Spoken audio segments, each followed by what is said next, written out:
Hi friends, అందరు ఎలా ఉన్నారు? బాగున్నారా? మేమైతే చాలా బాగున్నామండి. ఈరోజైతే చికెన్ కర్రీ చేశాను, చికెన్ గ్రేవీ చేశాను. ఎలా చేశానో చూసేయండి.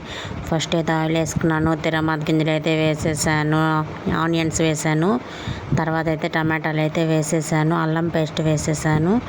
బాగా మగ్గిన తర్వాత అయితే చికెన్ అయితే యాడ్ చేశాను. కడిగే వేసాను, కడగలేదు అని మళ్ళీ మెసేజ్లు చేయకండి. కడిగే వేసాను.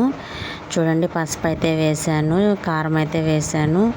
ఇంట్లో ఉంటుంది కదా చెక్క, మొగ్గ, లవంగాలు, మిరియాలు, గసగసాలు, ఇంకా బిర్యానీ ఆకు, తెల్లగడ్డ, అవన్నీ ఇంట్లో పొడి చేసి అది వేసాను అనమాట. చాలా అంటే చాలా బాగుంటుంది. మీరు ఒకసారి అయితే ట్రై చేయండి. కర్రీ అయితే బాగా కుదిరింది, చాలా అంటే చాలా బాగా కుదిరింది. నిజం చెప్తున్నాను, అబద్ధం చెప్పట్లేదు. మళ్ళీ ఇట్లా కూడా చెప్తారా అని కామెంట్లు చేయకండి. నిజమే చెప్తున్నాను, కర్రీ అయితే చాలా అంటే చాలా బాగా కుదిరింది. మీరు ఒకసారి ట్రై చేసి ఎలా వచ్చిందో కామెంట్ చేయండి.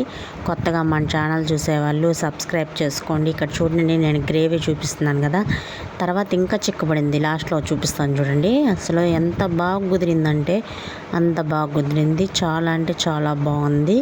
మీరు ఒకసారి ట్రై చేసి ఎలా వచ్చిందో కామెంట్ చేయండి, ఓకేనా? చూడండి, కర్రీ అయితే అయిపోయింది. ఇంకా నేను లాస్ట్లో కసూరి మేతి యాడ్ చేశాను. దానివల్ల ఏమో కానీ టేస్ట్ అయితే నెక్స్ట్ లెవెల్ అనే చెప్పాలి, ఓకేనా? చాలా బాగా కుదిరింది. బాయ్.